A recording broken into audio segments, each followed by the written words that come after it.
We have a candle and a small cup. We have the candle and a bigger cup.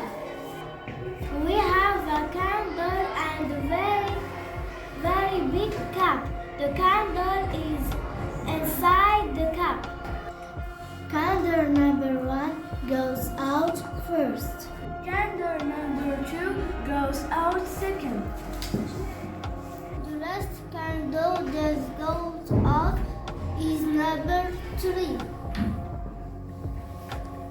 Because there is a lot of air.